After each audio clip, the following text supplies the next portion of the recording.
जय हिंद दोस्तों। South India tour में आप सभी का स्वागत है। इस खास और इंफॉर्मेटिव वीडियो में आज हम बात करेंगे साउथ इंडिया के टॉप विजिटिंग प्लेसेस को आप एक साथ कम समय और कम बजट में कैसे घूमेंगे। साथ में हम जानेंगे कि बस और ट्रेन के माध्यम से घूमने में कितने दिन और कितना बजट लगने वाला है।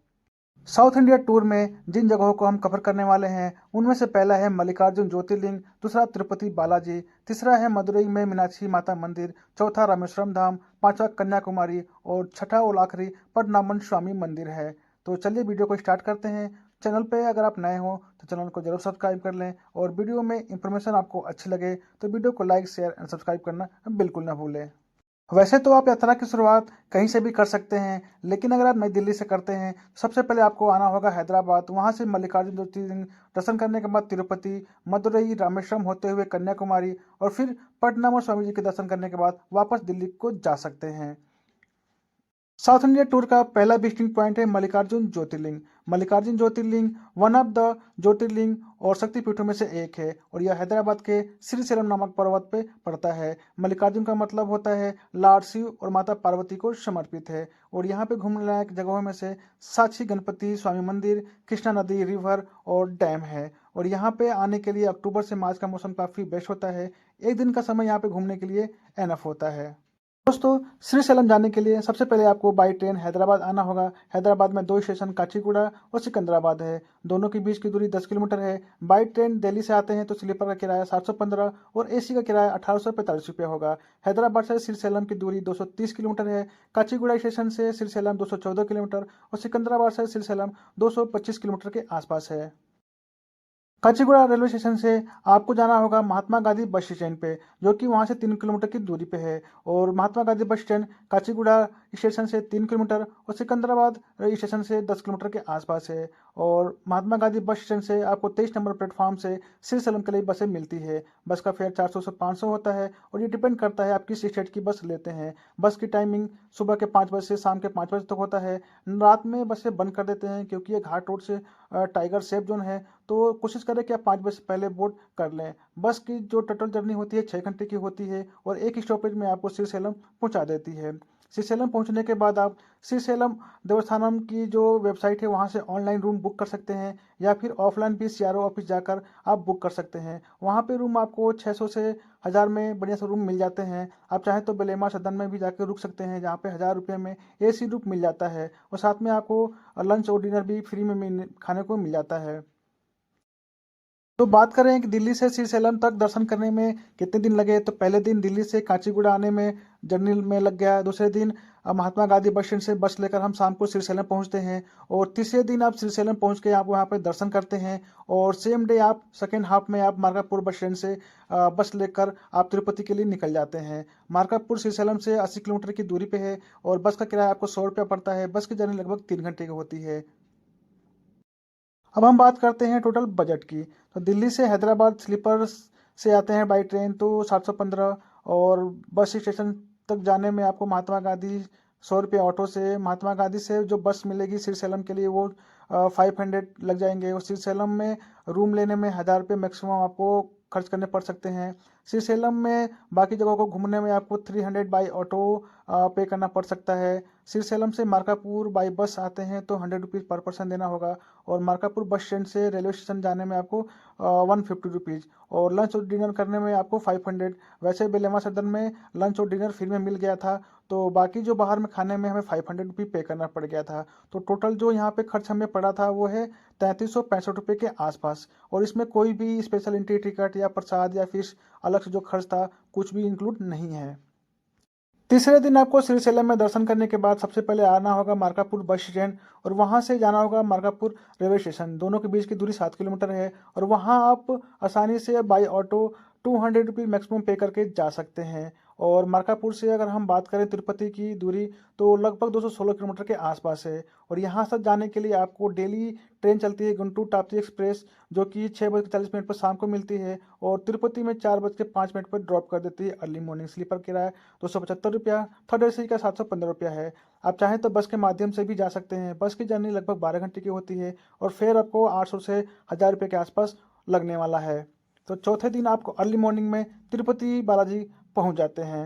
तिरुपति में अगर आपने ऑनलाइन रूम बुक नहीं किया है तो यहाँ पे स्टेशन के बाहर आपको बहुत सारे सस्ते रूम मिल जाते हैं, जो कि 600 से 1000 रुपये में आसानी से बढ़िया रूम मिल जाते हैं। तिरुपति से तिरुमला की दूरी लगभग 17 किलोमीटर के आसपास है और तिरुमला जाने के लिए आपको बस के माध्यम से जाना होगा, जिसका किराया एक साइड का 80-90 रुपया और दोनों साइड का 160 रुपया होता है। वहीं जीप के माध्यम से भी आप 200 रुपये पे करके जा सकते हैं। इसके अलावा अगर आप चाहते हैं तिरुपति में या फिर तिरुमला में रुकना, तो टीटीडी के जो रूम्स होते हैं वो काफ़ी चीप एंड बेस्ट होते हैं। उसके लिए आपको ऑनलाइन बुक करना होगा और डिपेंड करता है अवेलेबल, अगर आप ऑफलाइन बुक करना चाहते हैं तो ऑफलाइन आपको तिरुमला में काफ़ी चीप एंड बेस्ट रूम मिल जाते हैं। तिरुपति बालाजी का मंदिर वेंकटेश्वर स्वामी जी को समर्पित है और यहाँ पे आने के लिए अक्टूबर से मार्च का टाइम काफ़ी बेस्ट होता है।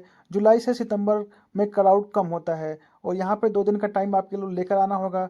2 दिन का टाइम इनफ होगा अगर आपने ऑनलाइन बुक नहीं किया है तो।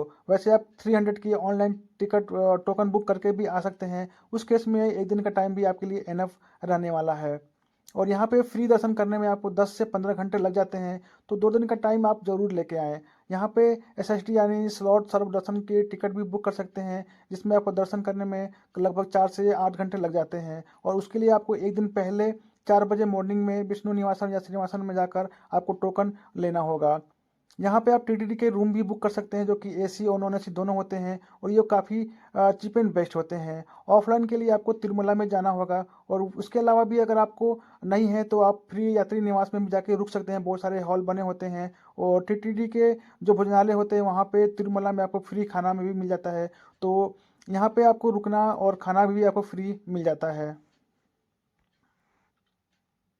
जब मैं तिरुपति जी में दर्शन करने गया था तो 300 के स्पेशल दर्शन टिकट लेके गया था और टीटीडी के एसी रूम 400 में तिरुपति में ही बुक करके गया था। और यहाँ पर वैसे प्राइवेट रूम भी मुझे लेना पड़ा था 1 दिन के लिए 750 रुपये में, और स्पेशल एंट्री टिकट 300 की मैं ऑलरेडी बुक करके गया था।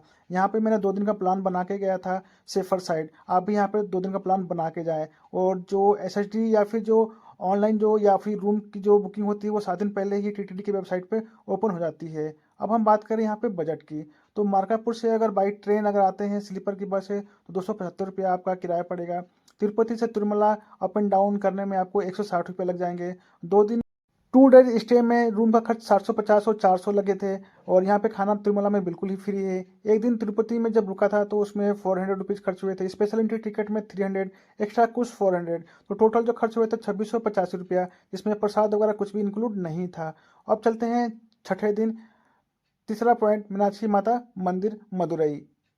दोस्तों, तीसरे दिन श्रीशैलम में दर्शन करने के बाद हम आ गए थे मार्कापुर। मार्कापुर से बाई ट्रेन हम तिरुपति आ गए थे और चौथे दिन अर्ली मॉर्निंग तिरुपति में पहुंच गए थे। चौथे और पांचवें दिन हम तिरुपति में सेफ रखा था दर्शन करने के लिए। पांचवें दिन शाम के टाइम हम ट्रेन लेकर नेक्स्ट डे यानी छठे दिन हम अर्ली मॉर्निंग में मदुरई पहुंच गए थे। तिरुपति में 2 स्टेशन तिरुपति और रानीगुंटा है। तिरुपति से मदुरई की दूरी 505 किलोमीटर के आसपास है और बाई ट्रेन अगर आते हैं तो स्लीपर का किराया 360 रुपया, एसी का किराया 940 रुपया होता है। जर्नी टाइम लगभग 11 से 12 घंटे की होती है। तो इस तरह से आप तिरुपति से आप बाई ट्रेन मदुरई आ सकते हैं। उसके अलावा आप बाई बस भी आप मदुरई आ सकते हैं। नाइट जर्नी करके आप 12 घंटे की जर्नी में आप मदुरई अर्ली मॉर्निंग आ सकते हैं, जिसका बस का किराया 700 से 800 रुपया होता है नॉन एसी का और 1000 रुपये के आसपास होता है एसी का। मदुरई स्टेशन से मंदिर की दूरी लगभग 2 से 3 किलोमीटर के आसपास है और मंदिर के 500 मीटर के दायरे में आपको होटल 800 से 1000 रुपये में बढ़िया होटल एसी नॉन एसी दोनों मिल जाते हैं। यहाँ पे दर्शन करने में 4 से 5 घंटे एनफ होता है और दर्शन करने के बाद आप मंदिर के भोजनालय में जाकर फ्री में भोजन कर सकते हैं। मीनाक्षी माता मंदिर दर्शन करने के बाद आप चाहें तो सेकेंड हाफ में रामेश्वरम के लिए निकल सकते हैं, या फिर आप चाहें तो शाम को आप रेस्ट करने के बाद मिडनाइट में बस या ट्रेन लेकर आप रामेश्वरम जा सकते हैं। अगर आप तुरंत सेकेंड हाफ में निकलते हैं तो शाम को आप रामेश्वरम पहुंच जाते हैं और वहां पे रूम लेने के बाद नाइट स्टे कर सकते हैं, या फिर आप चाहें तो शाम को रेस्ट करने के बाद मिडनाइट में आप बस या ट्रेन लेकर अगले दिन अर्ली मॉर्निंग में रामेश्वरम पहुंच सकते हैं। दोस्तों, मदुरई विजिट करने में जो आपका टोटल बजट लगने वाला है कुछ इस तरह से, जो आप देख सकते हैं। डे 7 साउथ इंडिया टूर का फोर्थ पॉइंट रामेश्वरम धाम। रामेश्वरम मदुरई से लगभग 175 किलोमीटर के आसपास है और यहाँ आने के लिए आपको आना होता है पंबन ब्रिज से। रामेश्वरम को भारत से जोड़ने वाली जो ब्रिज है वो है पंबन ब्रिज, और जो कि अभी बंद कर दिया गया है। इस पे अभी नए ब्रिज का काम चल रहा है। और रामेश्वरम जाने के लिए आपके पास दो ऑप्शन है। पहला है बाई ट्रेन। बाई ट्रेन आपको आना होता है मंडपम, और जर्नी टाइम लगभग 1.5 से 2 घंटे का होता है। स्लीपर का किराया 190 रुपया और थर्ड एसी किराया 570 रुपये के आसपास होता है। अभी पंबन ब्रिज पे काम होने की वजह से आपको उतरना होगा मंडपम पे। मंडपम से रामेश्वरम की दूरी 17 किलोमीटर के आसपास है, और वहां से आपको आना होगा बाई ऑटो 500 to 600 में, या फिर बाई बस, गवर्नमेंट बस 50 रुपीज़ में, या फिर मिनी बस आपको 100 से 150 रुपया लेती है और 30 मिनट में आपको रामेश्वरम पहुंचा देती है। दूसरा ऑप्शन है बाई बस। उसके लिए आपको एमजीआर बस स्टैंड पे आना होगा, जो कि मंदिर से 8 से 9 किलोमीटर की दूरी पे है। जर्नी टाइम मदुरई से 4 घंटे की होती है। बस का फेयर नॉन एसी का 400 रुपया होता है। बस आपको रामेश्वरम बस स्टैंड पर ड्रॉप करती है, और वहाँ से मंदिर 3 किलोमीटर के आसपास है। वैसे तो मोस्टली बसें आपको मंदिर के गेट के पास में ही ड्रॉप करती हैं। अगर फिर भी नहीं बस स्टैंड पर ड्रॉप करती है तो वहाँ से आप बाई ऑटो 100 रुपये पे करके आ सकते हैं। दोस्तों, मदुरई से रामेश्वरम अगर आप शाम को नाइट में पहुंच जाते हैं तो रूम लेके आप फुल नाइट रेस्ट करिए। यहाँ पे रूम आप ऑफलाइन और ऑनलाइन दोनों बुक कर सकते हैं। यहाँ पे काफ़ी सस्ते धर्मशाला भी आपको मिल जाते हैं। वैसे होटल आपको 800 से 1000 रुपये में आसानी से मिल जाते हैं, लेकिन क्राउड के टाइम यहाँ पे रूम काफ़ी कॉस्टली होते हैं, जो कि 1500 से के आसपास भी मिलते हैं। और खाना के लिए आपको मंदिर के भोजनालय में 8 बजे से पहले पहुँचते हैं तो आपको डिनर मिल जाता है, और दोपहर में आपको लंच भी फ्री मिलता है। डे 7 अर्ली मॉर्निंग आप चाहें तो मणि दर्शन भी कर सकते हैं, जिसका टाइम 4 से 5 बजे का होता है। उसके लिए आपको 3 बजे ही लाइन में जाके लगना होगा। रामेश्वरम। दोस्तों, रामेश्वरम 4 धाम और ज्योतिर्लिंग में से एक है, और यहाँ पे दर्शन करने से पहले आपको अग्नि तीर्थम में स्नान करने के बाद 22 कुंड में स्नान करना होगा। फिर उसके बाद आपको दर्शन करना चाहिए। इसके अलावा यहाँ पे 4 गोपुरम यानी इन 4 एंट्री गेट है। वेस्ट, साउथ, नॉर्थ, ईस्ट चारों तरफ बने हुए हैं। और वेस्ट से फ्रंट गेट, साउथ से आप भोजनालय के लिए जा सकते हैं, नॉर्थ गेट से आप 22 कुंड में स्नान करने के लिए जाना होगा। इस गेट पे आपको दर्शन करने की एंट्री गेट है, और वहीं पे अग्नि तीर्थम भी है। इसके अलावा जो टॉप विजिटिंग प्लेसेज में है, अग्नि तीर्थम, पंबन ब्रिज, राम सेतु, धनुषकोटी, राम मंदिर, पंचमुखी हनुमान जी जो मेन है। यहाँ पर भी घूमने के लिए एक दिन का टाइम एनफ है यहाँ पे, और अक्टूबर से मार्च का टाइम सबसे बेस्ट होता है। फर्स्ट हाफ में आप रामेश्वरम मंदिर दर्शन करने के बाद, लंच करने के बाद, सेकेंड हाफ में आप बाकी जगहों को ऑटो से घूम सकते हैं।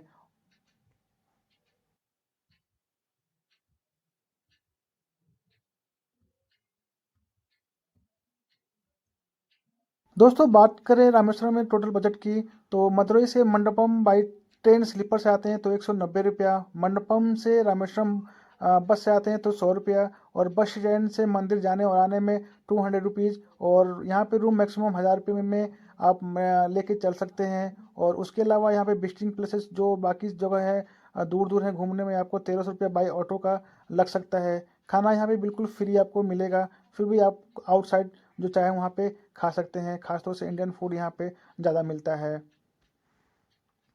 सो इस तरह से यहाँ पे 2890 रुपये के आसपास यहाँ पे बजट लगने वाला है, जिसमें आउटसाइड फूड, प्रसाद वगैरह कुछ भी इंक्लूड नहीं है। डे 8 साउथ इंडिया टूर का फिफ्थ पॉइंट कन्याकुमारी।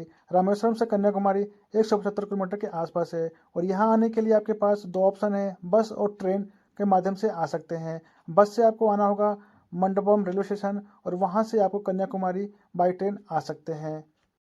रामेश्वरम से कन्याकुमारी आपको मदुरई होते हुए आना होता है। पहला ऑप्शन है बाई ट्रेन। ट्रेन की जर्नी लगभग 6 घंटे की होती है।